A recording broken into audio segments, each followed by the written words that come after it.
So this is the Zander QooCam 3. This is a 360 camera, and I'm all for competition in the market. Insta360 have sort of got the monopoly on the 360 market, but these guys have brought out an interesting option here, and we're going to talk about the good and the bad in this video today. So this is not a sponsored video. They have sent me this camera to review, but they don't get to see this video before I release it. So I'm going to give you my honest opinion about using this camera over the last couple of months or so.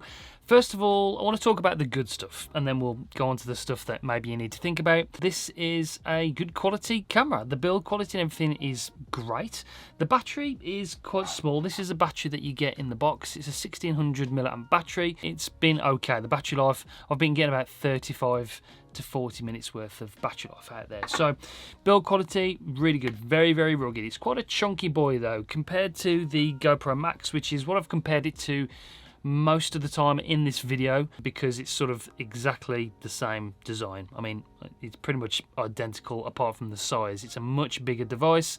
It has a 1/4 inch on the bottom instead of the GoPro mount, and those are pretty much the only differences. They've copied the design, and that's fine because this was a good camera. I didn't like the offset lens design, because if you're wearing it on something like a helmet very close to your mounting subject, then you get the offset in the stitching line, and that's what I don't like about this design. And you still get the same sort of thing with the Zander because they've copied the design. I much prefer the Insta360 X3, where you've got the lenses opposite each other like so, and then you get a more seamless stitching line. And the X3 still leads the line when it comes to 360 cameras. I didn't really compare it against this because it's not really a fair comparison. The software, the camera, the hardware and everything is far superior on this camera, but I mean, we'll talk about it as we go on in this video. So image quality wise, actually I've been fairly impressed with. In a low light scenario, it actually excels. I'm fairly impressed with like the sharpness of the image, the clarity of the image. The colours in a low light scenario are nice as well. So yeah, for a indoor sort of virtual tour camera, this might be a well worth option. Priced at only £350 as well.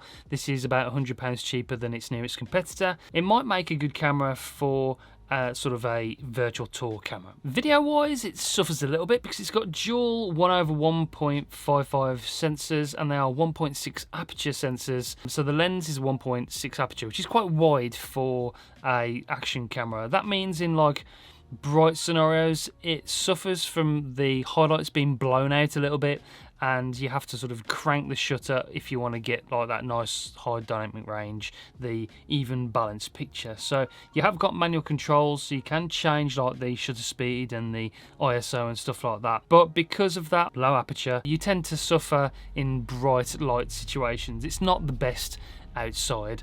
Along with the stabilization not being very good, then it really doesn't compare to other cameras on the market when it comes to video quality. But 360 photos, it's a well worth option. If you're using this camera just for virtual tours for 360 photos, then you know what, I fully recommend it.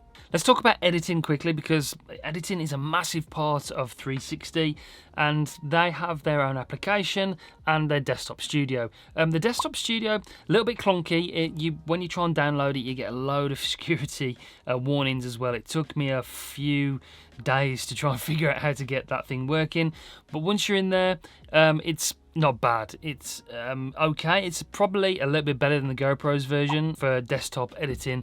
It's limited options, limited functionality, but not too bad at all. The application though is actually pleasantly quite good. I use the app to edit most of the footage that you saw in these videos. It's a lot quicker, a lot more seamless, and you know, pretty good actually. Not as good as Insta360's app, and again that's why I'm not really comparing it to the X3 in this video, because Insta360 just leaps and bounds ahead of everybody when it comes to AI editing software, ease of use, functionality, tutorials and special features. They are absolutely miles ahead of everybody else. But if I was going to compare this to the GoPro app, then yeah, the QooCam app is actually quite good compared to the GoPro app. It's one of the pluses actually of using this camera. There was a few problems that it just took a hell of a long time to export. I mean, I was editing clips on the GoPro at the same time, and the GoPro was editing the software and exporting it in about 2 minutes, and some of the clips took up to like 10, 15 minutes to export from the studio from QooCam. So the desktop studio, again, a little bit clunky, needs some updating, very, very slow to export, but the app is actually quite good. We also did an overheating test, and I've read a few horror stories online about the QooCam 3 that it did sort of overheat. And yeah, it did overheat. I did a overheating test in the studio in like a controlled environment. It's only about 16 degrees in here, so it's not a hot environment either, and it did overheat in about 35 minutes worth of recording in 5.3K 30 frames per second. The GoPro, on the other hand, did overheat as well, shut down in 45 minutes. But interestingly enough, the QooCam didn't have any battery life left as well. Limited battery life, it's on red, but the GoPro Max still had about 39% worth of battery left when it actually shut down from overheating. So the battery life is a lot better on the GoPro than the QooCam. When it comes to buying this camera, it really depends on what you're going to be using it for. If you're more concentrated on the video side of things when it comes to 360, the quality, the ease of use, the editing experience, and just using this for video, then I would still recommend the GoPro Max. If you are looking to save a bit of money and your budget's only about £350 and you're just going to be using this for 360 photos and maybe virtual tours, then the QooCam is an option.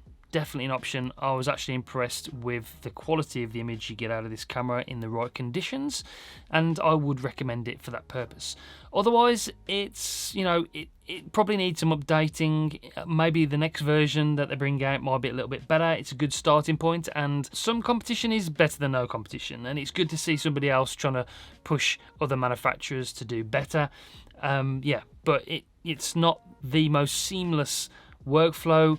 It's a little bit clunky, it has some issues, but, you know, if, like I said, and I'll say it again, if you're after just something for photos and good image quality, then it's an option. That's it for this one. I hope this helped. If you do want to purchase any of these cameras, there will be links in the description down below. Those will be paid affiliate links, and if you purchase through those links, I get a bit of commission, no extra cost to yourself, and that helps this channel grow. While you're there, please make sure you subscribe. We've got new cameras on the way, so stay tuned. Give this video a like as well, it really does help. Okay, that's the QooCam 3. Interesting option, not something that I'll be using every single day, but for some of you out there, it might be a good option. Okay, that's it for this one. See you in the next one. Bye.